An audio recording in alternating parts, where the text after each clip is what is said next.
So welcome everyone to this event where we will discuss how to move towards an effective EU mandatory human rights and environmental due diligence legislation. This is organized by FIDH, Oxfam, ECCJ, Cora Network, and Bread for the World.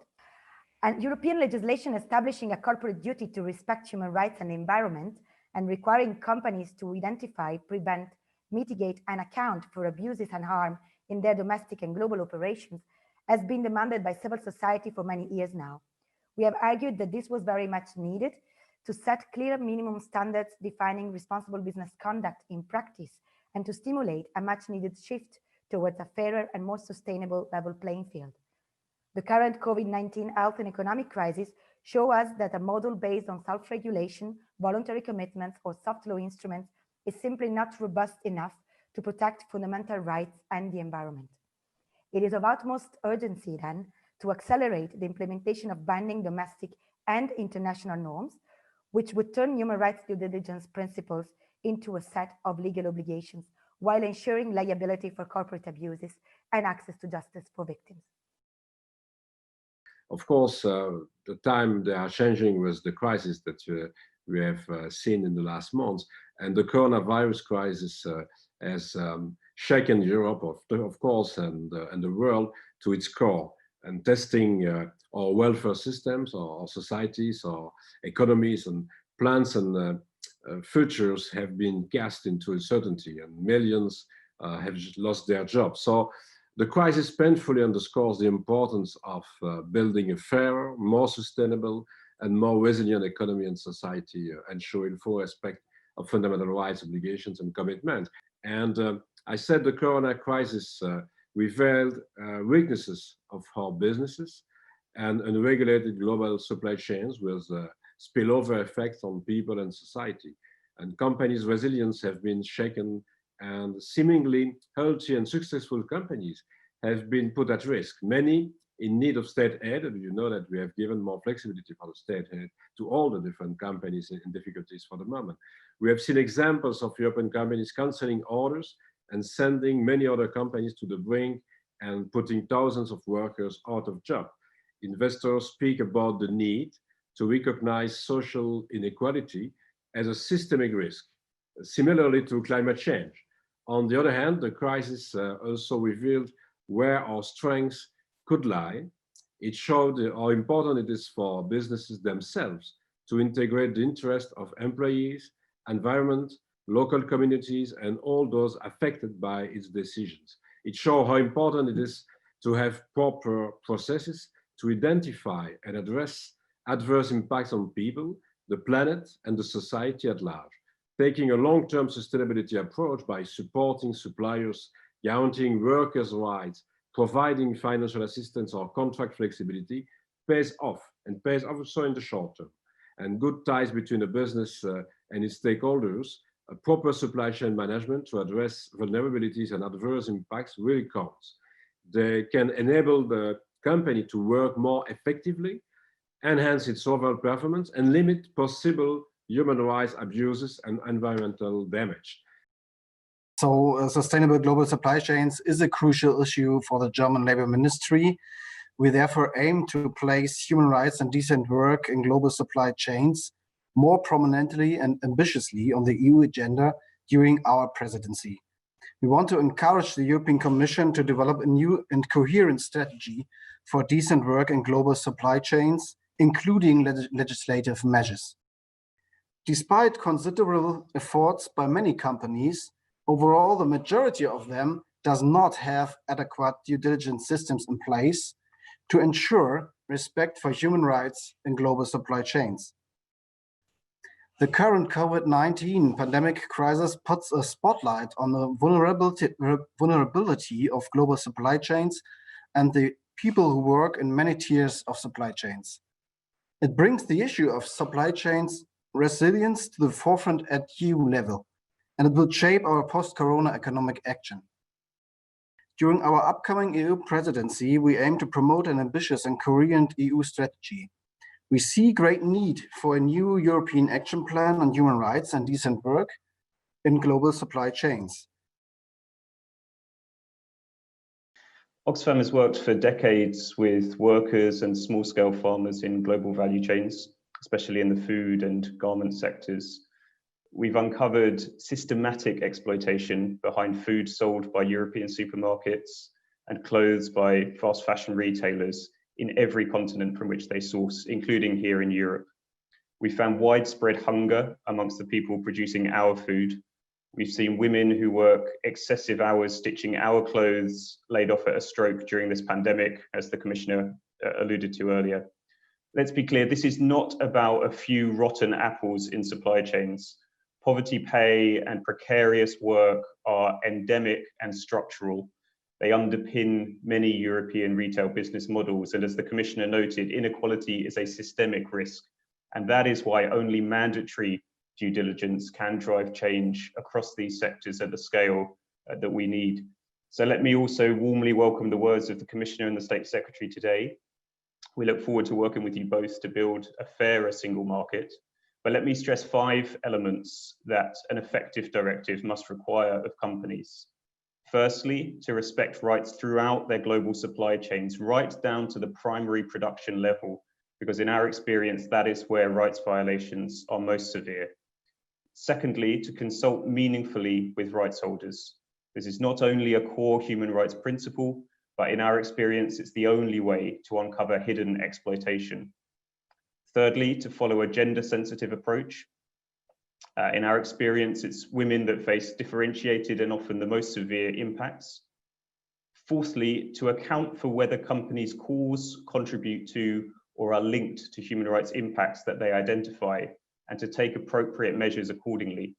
In our experience, the purchasing practices of dominant EU retail firms materially contribute to human rights impacts in their supply chains. And so due diligence must not just be a reporting requirement, as has been said, but must require companies to address their own business practices.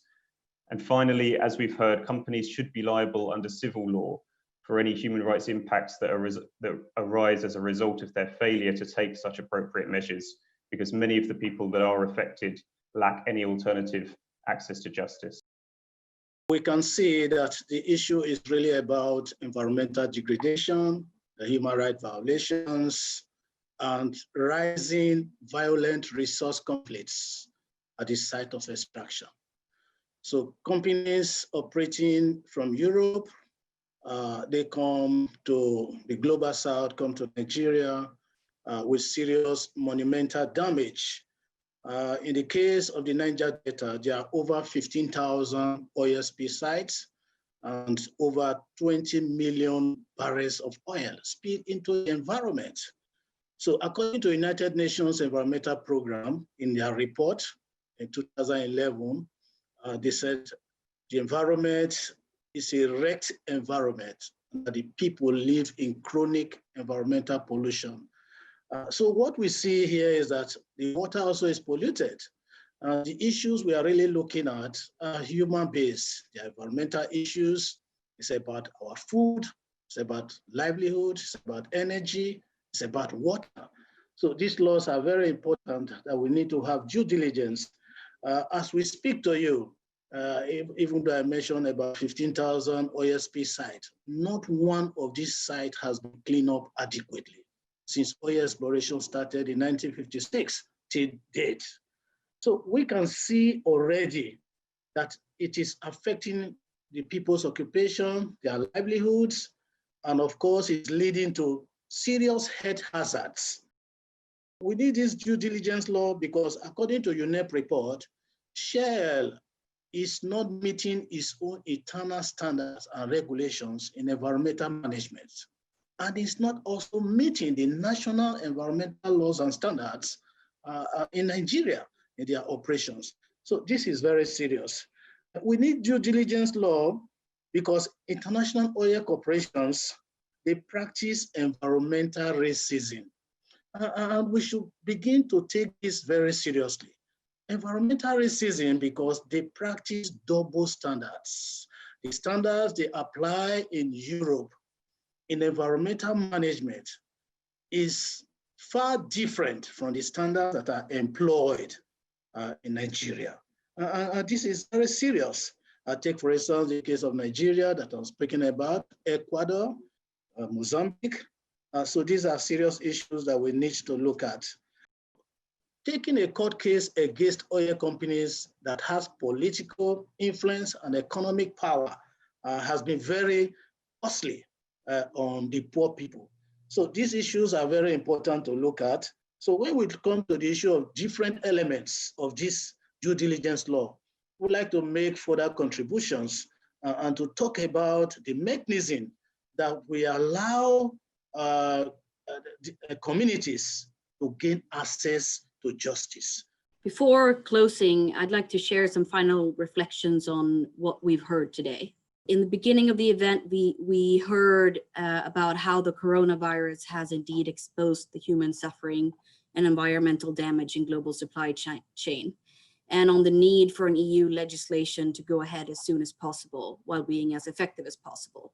It was clear from the interventions made there that there is a belief that such an effective legislation could indeed contribute to a just recovery. This was highlighted by both the Commissioner and the State Secretary Böning, amongst other speakers. We also heard that there is a broad support and a push from different actors and EU member states on the importance of adopting an effective EU mandatory due diligence legislation. There is a real recognition, and I think we can all feel that there is a momentum for this now, and a momentum that we can't afford to lose.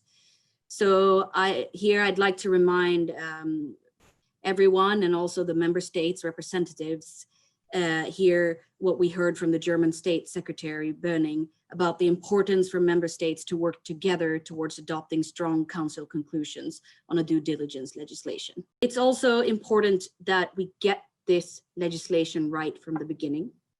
So what we've discussed here is what would an effective such legislation look like then?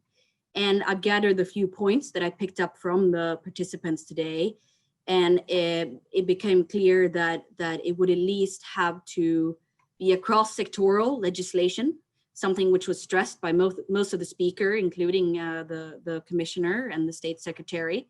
But it must also be specific enough to address some of those issues that are specific to certain sectors. The legislation must also cover all companies active on the EU market, not just companies registered in the EU. Reinders stressed this, and we heard from Ms. Wolters about the importance of also including SMEs in high-risk sectors. From Oxfam, we heard about the importance on applying this legislation to all levels of the supply chain. I think that counting up, I think I heard that all speakers agreed that the very aim of this legislation must be to change the behavior of companies. And in doing so, companies must assess whether they cause, contribute, or are linked to any harm, including considering through their own purchasing practices. We heard several times that the legislation should be leveling the playing field. We heard this from several speakers, including Mondelez, Novo Nordisk, and the representative from the Investor Alliance for Human Rights. In addition to that, we heard from our speakers that throughout this, any due diligence process must be consulting with affected stakeholders throughout the entirety of and the different stages of the due diligence. ActionAid just reminded us of how to shape this legislation with a gender-sensitive perspective, including women and girls. Key elements to include would also be the importance of establishing the company's civil liability for harms if they fail to take adequate measures as a result. I guess I could just use the words of Francesco Tramontin from Mondelez, who said, "Cocoa is ready, hold us liable."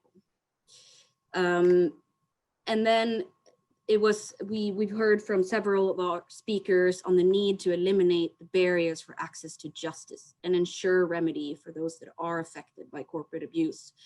Manon Aubrey reminded us of this, Godwin Ojo and Isabel Sherman, all three of them stressed the need for a reversal of burden of proof for victims. So those are some of the elements that we've discussed today on what answering to the question of what an effective legislation could look like.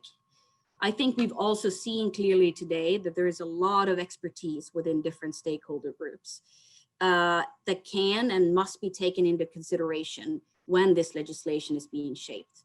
I think that a consultation with stakeholders, of course, including civil society, will be key. And we heard here from both Commissioner Reinders and from Lara Wolters from the Parliament that there will be upcoming consultations with stakeholders. So we look forward to those. On the sense of urgency, let's remind ourselves on why we need this legislation and why the status quo is not an option. We currently see severe human suffering and environmental damage due to corporate abuses, and this can't go on. To use the words of Mr. Godwin Ojo, an EU due diligence legislation was due yesterday, and I cannot stress this urgency enough. So thank you everyone for a very rich conversation. On behalf of the organizer, FIDH, ECCJ, Oxfam, Cora Network, and Bread for the World, I want to thank all of our keynote speakers, all our contributors, and each and every one of you attending this event behind your screens.